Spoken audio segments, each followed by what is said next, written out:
झटपट आणि सोपे टोमॅटो ऑमलेट करण्यासाठी 3 टोमॅटो बारीक चिरून मिक्सरच्या भांड्यात घेतले. त्यामध्ये 2-3 लसूण पाकळ्या घालायच्या, 1 हिरवी मिरची घालायची, थोडेसे आले घालायचे, पाव चमचा जिरे घालायचं आणि हे मिक्सरमधनं बारीक वाटून घ्यायचं. आता हे एका भांड्यात काढून घेतले. त्यामध्ये 1 वाटी बेसन पीठ घातले, पाव वाटी तांदळाचं पीठ घालायचं, हळद घालायचे, चवीप्रमाणे मीठ आणि थोडासा ओवा घालायचा आणि पाणी घालून छान सरसरीत असे भिजवून घ्यायचे. थोडा कांदा घातला. अशा सोप्या रेसिपीसाठी चॅनलला लाईक, शेअर आणि सबस्क्राईब करा.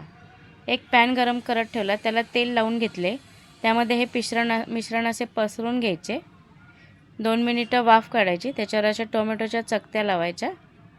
2 मिनिटं वाफ काढायची आणि परत उलटून घ्यायचे आणि छान असा उलटण्याने दाब देऊन हे टोमॅटो ऑमलेट शेकून घ्यायचे.